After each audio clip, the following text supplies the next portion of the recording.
I don't think that just because Geechee gets arrested allegedly for this pill situation or whatever, that all of a sudden oh, now it's because all his raps is real. You know what I'm saying? We know where Geechee comes from. You know what I mean? We know what he's been into, and his, I don't know what type of lifestyle he lives every day now. He could be tucked away somewhere in the sticks, moved out of the hood. I remember the videos when he got married, everything, him, his wife, his kids, tucked away somewhere, earning a nice living, smart enough and old enough at this point of his life to get away from some of that stuff. But I still claim what I claim. That happens with a lot of people. You know what I'm saying? But then you never know, times get rough, and I got to jump back into this lane. So everybody, let's not act like he's just walking around Nutty Block every day. Some people are doing that. Like, well, he lives the lyrics. You know what I'm saying? Like, only Geechee knows that. All right. The fake outcry, though. The thing is, people, both sides of this argument, which is crazy to see that's happening online, when I thought the focus is either going to be you give a shit about Geechee getting arrested or you don't, right? But now it's created this whole new debate in the culture. Fake outcry. Who's genuine? If you post a picture standing next to Geechee, are you clout chasing? Are you trying to say that you just want to show that you know him? Or are you a person that genuinely feel like in today's era of social media, this is how I show love? Reality is both could be true. It comes down to the individual. When anybody goes through something and you feel like it's close to home to a degree, because these battle rappers and the battle rap community is so small and so niche, and there's only but so many degrees of separation between all of us, right? Yeah, you're gonna have some people that feel like in today's social media era, this is the way I can express love. This is like I post it. You know what I'm saying? I post. You got people that's gonna post. Uh, they just lost this particular family. Tweet that. I see battle rappers I know are official. I know are genuine people. And I'll use my nigga right now. I'll use my man right now. I'll use Swave.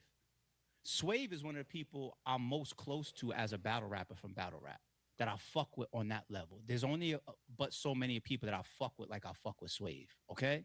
So I want to preface that to make the point even stronger. I know Swave is a real nigga. Swave is a genuine nigga. But recently, I think he had like a health little quick thing or whatever. And blessings to you. Glad you back. Glad you better. But he posted the pictures of himself in the hospital. Right now, depending on whether you know that man or not, some people that don't know Swave might look at that because of this is how social media is. Might see that picture and be like, "You looking for attention? You looking for somebody to cry you a river? You looking for outcry, right? You clout chasing." Because social media is abused like that by 99% of the people of the world that uses social media. It's an attention haven, okay?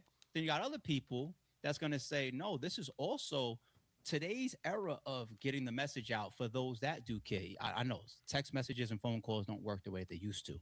It's now voice notes, DMs, tweets, and posts. And I'm trying to accept it as an 80s baby my damn self. So some people got to really look at it and be like, that's the way people communicate. That's the way sometimes people grieve. You got Jay Black. Jay Black went through his loss, and rest in peace once again. Condolences, oh, forever. And he went black. He went zero dark 30. Nobody could find him. Nobody heard from him.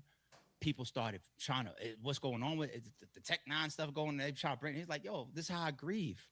You know what I'm saying? Like everybody is different. So two things could be true. It comes down to the individual. Some people is clout chasing off of Geechee right now, and other people genuinely give a fuck. You know what I'm saying? And what do I take this moment right now to tell you which one I am? It don't even matter because it almost spoils it in the middle of this point. Whether I post a picture of me standing next to Geechee, which I don't have, you know what I'm saying? Or whether I say free you or whether I blog on it or whatever, you guys are just going to have to decipher why certain people are saying certain things and posting other things, okay? So as far as the fake outcry comes down to the fucking individual. Okay, this is one. Let's address this. Did the culture fail Geechee? Um, no. I even see people bringing up URL and Smack, right? And I don't like them people, but I ain't gonna lie on them people neither. And niggas is not responsible for all these hundreds of people that come through their platform. And I'd be a hypocrite if something comes my way and then I gotta talk different because that could happen to RBE. It could happen to King of the Dot. It could happen to Guerrilla Warfare. It could happen to Black Ice Cartel. It could happen to uh, uh every fucking league. Every league. Every league. Let's go current. TBL. It could happen to everybody. These battle rappers, you battle rappers, you complain too much about the restrictions of how battle rap is set up and you do nothing about it to circumvent. I've watched it for years. There's people that they want to take their career, take their livelihood, take the reality of whether they can pay their bills, feed their children, and put it in the hands of some league owner that they met in battle rap. Now, a couple of us have grew to that type of rapport where it's just like, oh, your responsibilities to a degree become mine out of just morality and principles and the nature of our friendship. Like a responsibility of like, it's my responsibility to purposefully go out of my way to try to protect you. It's my responsibility to not lie to you or fuck you over. It's my responsibility as a true friend or loved one to try to help you get a bag. And I expect all of this and more to come back my direction as well. But that is this much out of this much. You want an example over here at RBE? Okay, I'll do Swave again. You could take ARP and Swave. We have that responsibility to each other. The moment he deviates from that, I go the opposite direction as well and say, okay, cool, we not that. I thought we was that. URL and Tay Rock. Okay. Fucking TBL and Chilla. I know he's both battle rapping, but you get my point. You know what I'm saying? Other than that, like it's so fucking it's small. It's small. And I love that I can probably go back on my channel and find at least 10 times spanning at least 6 years, maybe longer than that, maybe 7 of the league owner. It's in my best, I said this before, it would be in my best interest to not tell y'all as a league owner what I'm about to say for the millionth time. Do not make battle rap as your primary. Make it as your secondary because it's not a stable environment. And for many people, 95+% of them, it's not a financially lucrative environment either. So does the culture fail Geechee? Geechee could possibly be one of the artists that has made the most money in battle rap. If you tell me right now, and I'm not talking about per battle, because certain GOAT names like Geechee will be more active. And it's common sense. A more active battle rapper can't charge as much, right? So if you see a Tay Rock, a Danny Myers, a Geechee Gotti, a Charlie Clips battling twice a month, once a month or whatever, they can't charge what a Loaded Lux, a Hitman Holla, a Murder Mook is charging. All the leagues don't even have that money to finance. So it's a different approach on your career. Do I want to collect all the bags and let it add up? Or do I just want to wait for my one battle a year and let it hit? Everybody's different.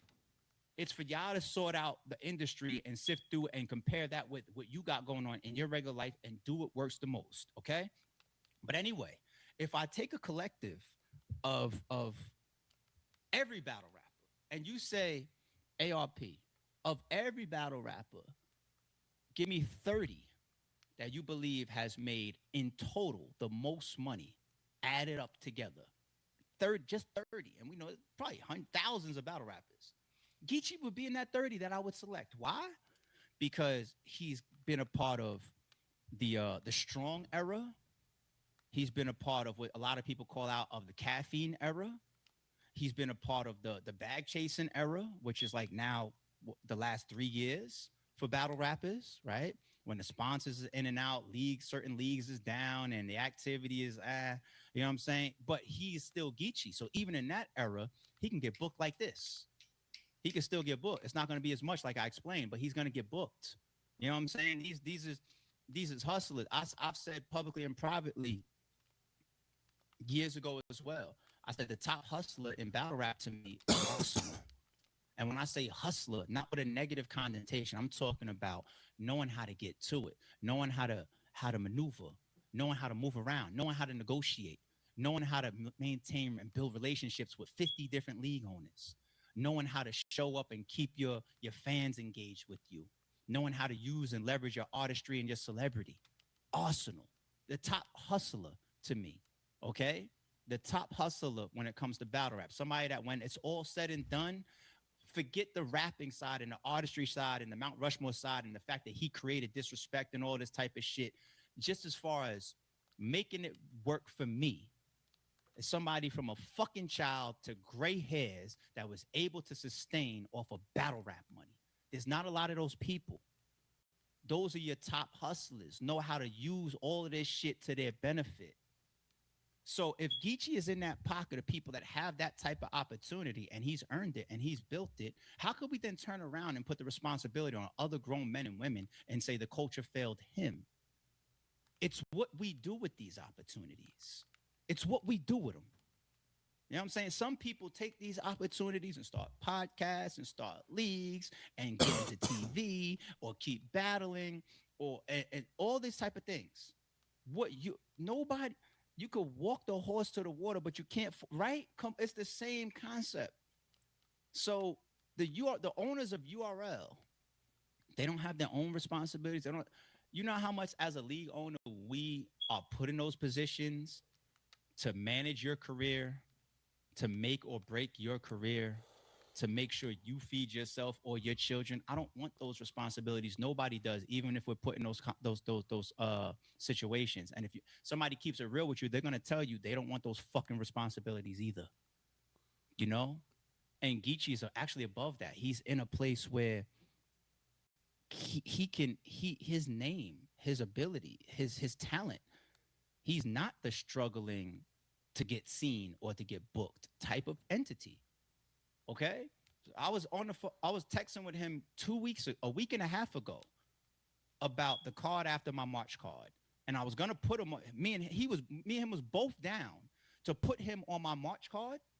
But there's a battle that got locked in and his opponent got locked in like 5 hours or a couple hours or some shit like that before me and Geechee started, because we had a different conversation that kicked off. So he's like, yo, I'm just gonna move it to the next card. We was just talking. I got a bag for Geechee to do a one-off, a full circle, whatever, forever, because it's Geechee. Every league, you see what I'm saying? So the culture did not fail him. No league owner failed him. He has had the most success. Shit, he's the billboard that I had to fight with.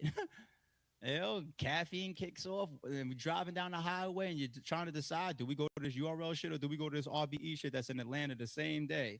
The billboards that you guys are driving past is New Jersey Twerking, Geechee Gotti, for the king of current modern day battle rap, the new era.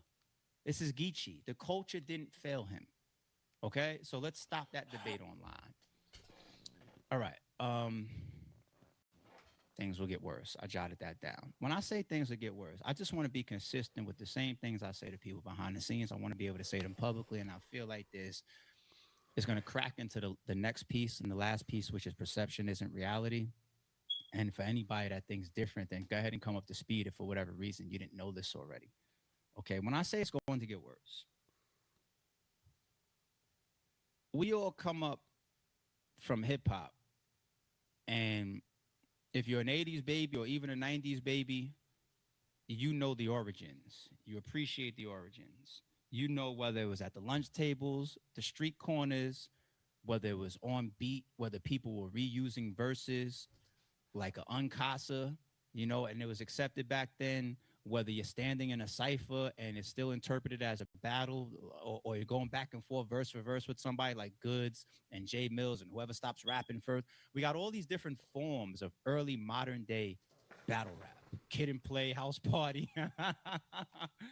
Fucking who can move the crowd the most, or some Busy Bee, fucking Kool Moe Dee shit. This is hip hop, okay? As we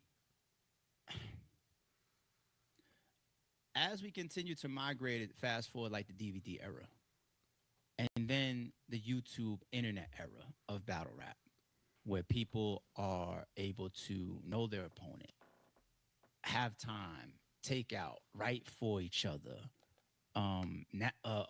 play a chess game. It gets monetized. The business comes around it, sponsors come around it, we get formalized more. That era is still a baby. Like we just finished celebrating what, like hip hop being 50.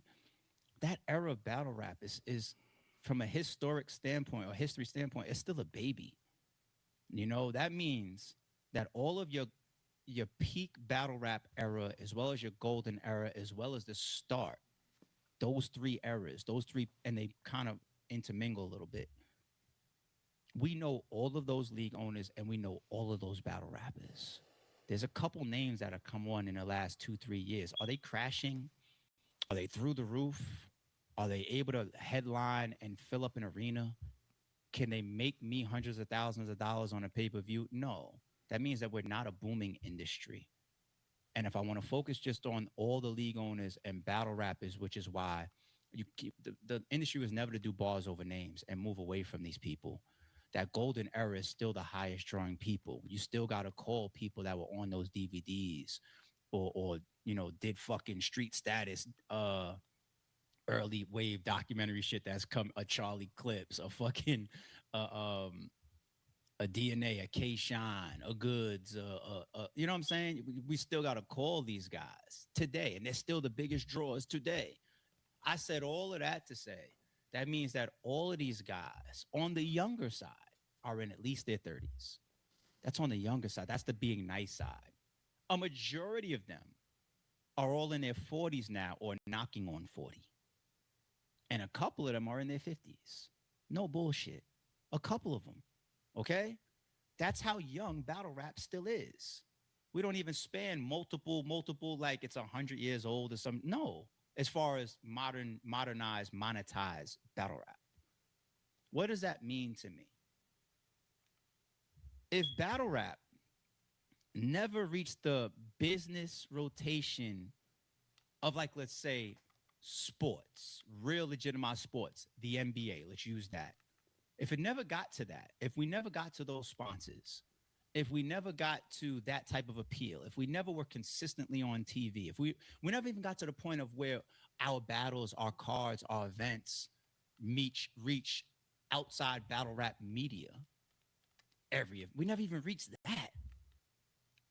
It's not like every main event makes TMZ or Tasha K or Joe Button podcast or Academics. No, the last time Academics talked about battle rap was probably Geechee Gotti versus Easy to Block Captain because Rems shit with Geechee's round. Speaking of Geechee, all right, I'm just giving an example of we've never got there.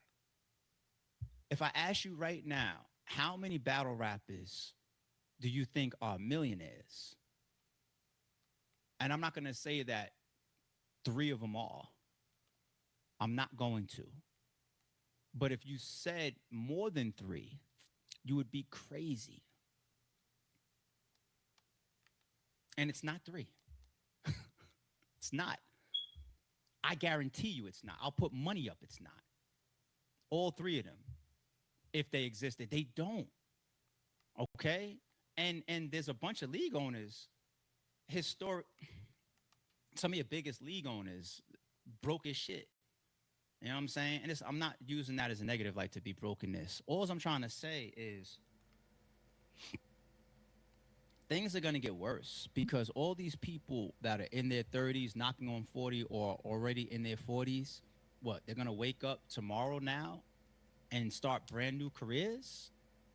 They're going to wake up tomorrow now and all of a sudden they're going to have health insurance and life insurance and 401k that has been invested in already for 20, 30 years and retirement plans and stuff like that. No. That's why I mean, it's like logically inevitable that things are going to get worse when and you know, I'm not trying to say everything's going to make the news, but behind the scenes, people are going to hurt more and more and more and more, especially if they were choosing and electing to keep battle rap as their primary source of income. You got people that are still jaded because battle rap is easy to get into and attention is the worst drug in the world. And some of them genuinely want to express their artistry. But battle rap is so easy to come into, and you get that feeling, you get that cheer from the crowd, you get that attention, you get a couple followers on Twitter or Instagram, and people say, "This is what I want to do." And the person that is one of the biggest league owners that ever come through this bitch, and it actually benefits me to not tell you this. It benefits me to let y'all believe in a dream so that you can book with me, right? Doesn't benefit me to tell you this, but I've been telling you for years. Battle rap shouldn't be your primary. It should be your secondary or even further down the line. I don't care how gangster of a battle rapper you are. I don't care how good you are. I don't care how top of a rap, the best pen in the world. Okay? Let me close out with the last chapter. The perception is reality now. We've seen examples of this over time. And if we are real with ourselves, it tells us and it shows us. You know, I've seen some of the biggest battle rappers expose some of the biggest league owners for living with their parents at certain times of the peak of their career. Okay, we've seen footage of people's cribs drop and go viral. Look like a millionaire lifestyle to y'all? Look like a super high-end lifestyle to y'all? We've seen, I'll use Nitty. Shout out to Nitty. They brought that to the stage. I'm just talking about public shit, like working at Walmart or something like that, right? They brought that to the stage, and I'm going to use that. I'm going to spin back to the second in a second. They brought that to the stage. They rapped about that. They rapped about, or it was talked about twice for Old Red. And to me, Old Red is, I argue him as one of the best pens in battle rap of all time. It's one of my favorite battle rappers. The security guard thing, I think Old Red said it. He said somebody was at his job or something, they kept looking at him, walking past him, and finally he got frustrated, like, yeah, it's me. He's just working his regular job, minding his fucking business. And then the other one came into play when he battled Jag. You could see that the face-off. Old Red was spinning it and laughing at it. He said, I make good money doing Uber Eats, right? If battle rap is moving like that, or this contract that you got from this league, or you know what I'm saying? Like, why would somebody do like Uber, like, because you got to be smarter than that. Shit, I think, speaking of Old Red, I think he was smart enough to say that all the way in his rounds back when he battled Oops. I think he says something like, shit, that job is the shit that helps you keep the heat off of you, let alone survive waiting for a league owner to put you on a card. Because how many battle rappers is cutting out the middleman and starting their own league? We could count them on two hands. You got Big Cannon, John, Easy, Hitman, Chilla. And of all the battle rappers that got into lanes of being a league owner, some of them failed. Some of them never were financed, right? Some of them were in and out very, very fast. And some of them are turned off by it. So when we talk about people's realities behind the scenes and the jobs that some of them have taken, like let's say the Rum Nitty one that came to the stage, the fucked up thing is a lot of people don't want to do jobs because there's a difference between a job and a career. A lot of people don't want to do a job where you're visible to the same public that might revere in you. That's the thing about fame or internet fame. Even if you're a C-class celebrity, that's the thing about it, you know? And we all have egos. I've felt that before. You know, I don't like walking through the airports looking, I don't like going anywhere looking crazy, maybe around the crib, but right there, I gotta go to the airport, let me throw my shit on. I know I'm gonna bump into a bunch of people. Oh, they go AR. I know that. You know what I'm saying? I'm keeping it real, man. You know, you go to the mall, you might take a couple pictures. You might shake a couple hands. You might get called out of, yo, AR. You know what I'm saying? And it's cool, man. It's cool to be recognized for our impact on the world. It is cool. But now imagine if that's happening to me and I'm I'm stocking aisles in Zara in the mall. One of my favorite clothing stores. You know, yo, you know what I mean? Like, part of an artist's, a rapper, an entertainer's appeal is that they have this unreachable or this higher level of life and perception. And it's far from the truth. Even with the industry rap, it's far from. You know, I'm better. I feel like even the industry rappers, the big name rappers or whatever, they don't live like me. A lot of them. You know what I'm saying? It's such a false fucking perception. But people having to spin back at this point of their life and maybe pick up an odd job or whatever. Some people they ain't. I don't want to do that. Nobody want to get seen scanning groceries at Walmart or working a cart in the mall or whatever, because sometimes it's too late to start a career. You know, so when you can't start a career in your 30s or your 40s and have a resume and back history, if that's something you've been doing, like an electrician or an engineer or a mechanic or a realtor, or like these things aren't easy to just turn around and say, well, I'll do this. Because if it was that easy, everybody'd be doing it and making a bag, right? It's not easy to just pivot when you're like, all right, I'm 38, let me figure out something new. Then people start to have ideas of like entrepreneurialism. Can I start a business? Can I start a league? Can I start a podcast? Can I, you know? And if that don't click, or if that's a down month, or if, speaking of a down month, you guys know something about YouTube? Sidebar. You could ask any MCM or Quarter Lab will tell its clients.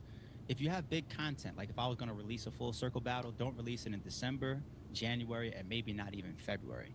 Because the ad rate in YouTube and all the sponsorship of YouTube is like the low downtime for YouTube. They're like, don't drop it then. I'm gonna make half the money. Wait until like March all the way through. And December is one of the biggest months. Everybody makes more money online on YouTube in December. The ad rate is higher. You know, I say that to say people that's living off of YouTube, if you have a lifestyle that's cut at what you make in July, and then you go through like a December, January, February, you don't got nothing in your savings account. Oh shit, I gotta bust a move. You get it? You know what I'm saying? So these areas, podcasting, and you can look at the viewership of some of these channels. Don't be, oh, he has a podcast, so why is he in the street? I don't I don't see the viewership on any of our platforms from YouTube that equate to the type of lifestyle that most of us want, or the bills that some of us may not have, or the responsibilities that might be on some of our shoulders. One, two, three, four, five kids. You know what I'm saying? I think we have a pretty good YouTube channel here. I got a library of 10 years of fucking content. I got new content that I create pretty much every fucking day. I got 2 channels now. I think I'm one of the better producing financially channels from battle rap, yet I can't live off of this shit. I don't want my kids to have to live at these means. I don't want to live at these means. So what makes you think, and nobody, I got here with a career. I maintained one during, and I was never stupid enough to say, even though you're one of the best league owners, or you just did max out and look at, oh my God, we could do this. I had this argument with Shatta once upon a time. He said, yo, why don't you stop all that shit? Let's do this full time. I said, fuck no. I was right on that one. I might have lost some arguments to him, but I was right on that one. And I think I am in one of the bigger seats and opportunities to make money as a league owner of a prominent platform. And even I said, fuck no. So the perception is y'all reality, not mine. So I guess I say all of that to say, to bundle up this last piece and say, it's sad news to see that with Geechee, but it's not supposed to be shocking. Okay? And like I said, not everything's going to make the news, but behind the scenes, there's a lot of people busting a lot of moves, because in that point of life where things, the strangulation is getting tighter and tighter and tighter. And if we don't set ourselves up, if we don't move on to a way better A option than waiting to be a league owner and do an event, or waiting to be a battle rapper and get booked, if that is your primary source of income, you will end up in situations where you have to question what is next. So free Geechee, right? Free Geechee. And you know, when things first happen with somebody, I guess locked up. Sometimes you get moved around. Sometimes things got get settled. It takes a minute. Your visitors list get crafted and all that. So I'm pretty sure by the time his JPay goes around, some of us from the community is gonna put some money on his books. You know what I'm saying? I don't know where he's at right now. His peoples should continue to try to get that information out to the internet. You know, And I don't even want to put that on certain people because, I mean, we see people that are around him consistently, but I want to assume that some of those people will help to continue to get his updates and his information out. And then if you want to help Geechee or just sit back and watch, or you don't have any personal connection to him at all, then cool. Everybody's different. You know what I mean? It doesn't necessarily make you fake or doesn't make you godly for helping him. Everybody's in a different situation or has a different type of relationship or vibe or energy towards Geechee. But Geechee is generally liked. And I think that's one of the reasons why you see some of the culture reacting like that, whether they're clout chasing or they're keeping it 100. Okay. But it doesn't shock me. It doesn't shock me. You guys have already seen too much to act shocked from this, but you guys got short memories or you just lack common sense.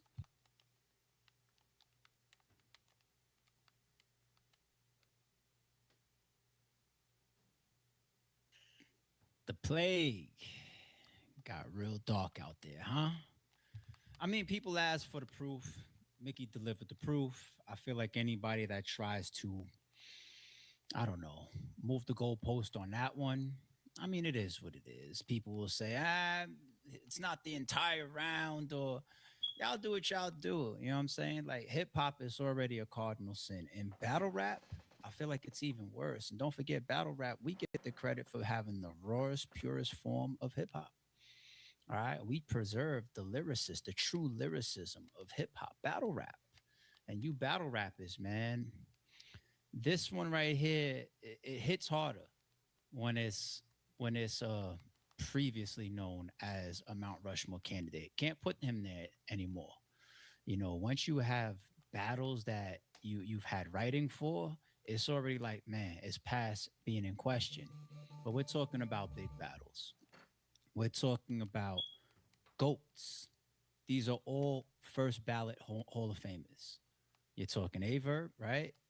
And I told y'all, it'd be one thing, and I would probably expect people to say, who cares? It's Averb. Look at his resume. If it's like, yo, he got some bars, or he paid for some ghostwriting for his Adi Boom one rounder 10 years ago.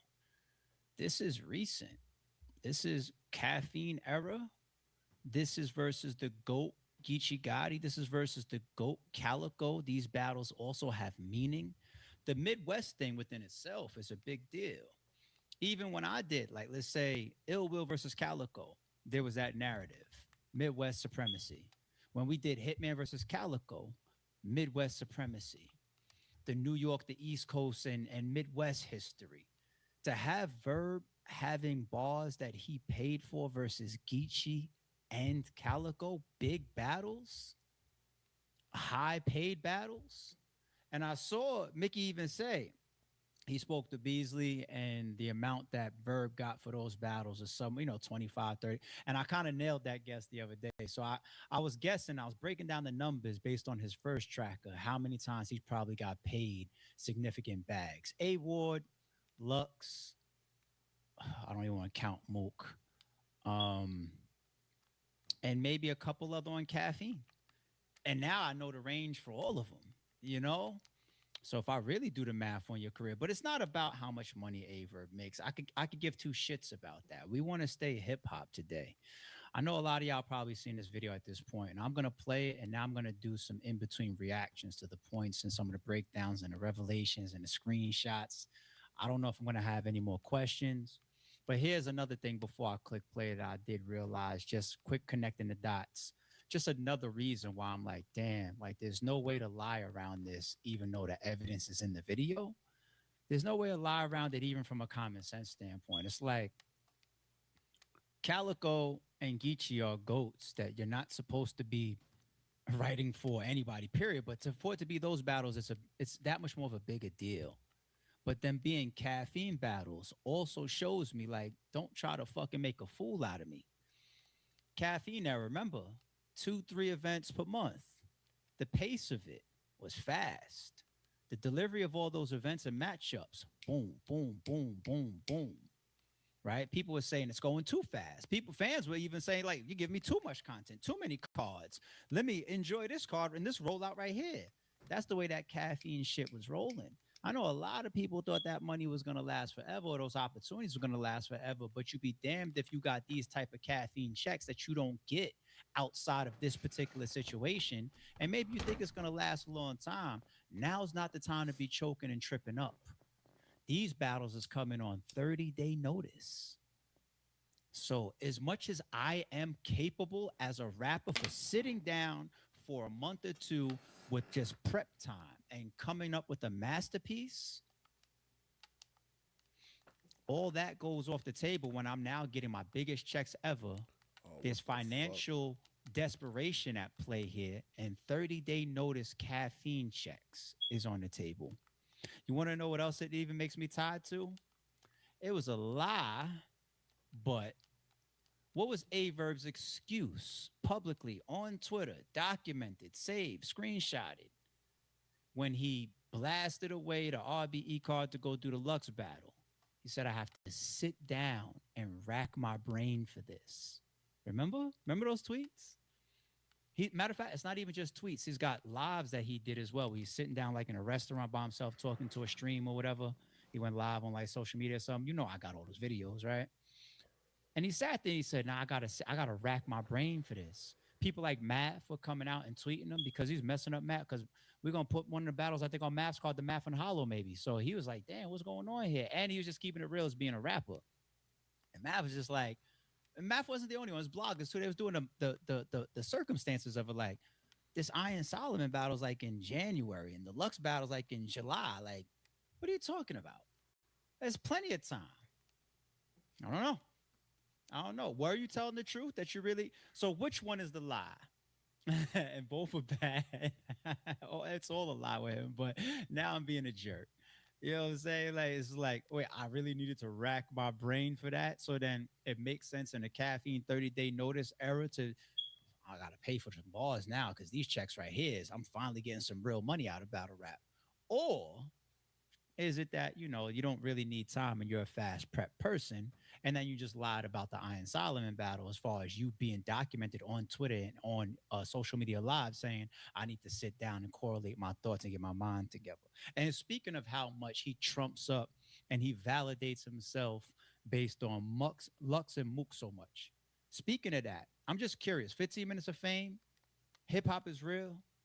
Please do the culture a service.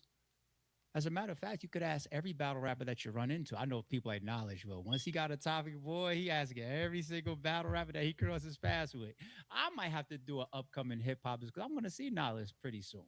I might have to do me a hip hop as real as well. But anyway, ask Lux and Mook, since those are the only things that matter in this world as per Verb. Like he bases everything on the two guys. Just ask them the simple question: is what A Verb did wrong? Even if we take the money off of the table, if you get an email from Danger Zone after asking him, and we're going to get to that piece in the video, for help within this 30-day notice, damn, I'm trying to get these big paydays.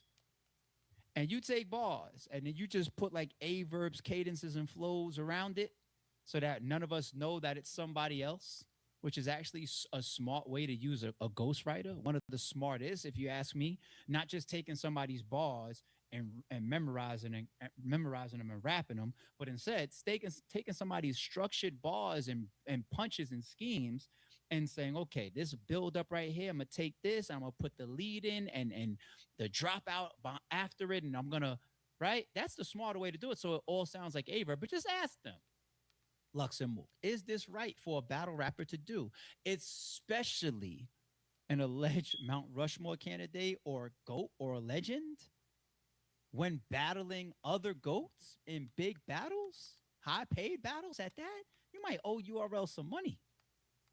You might owe URL some money, but just ask them.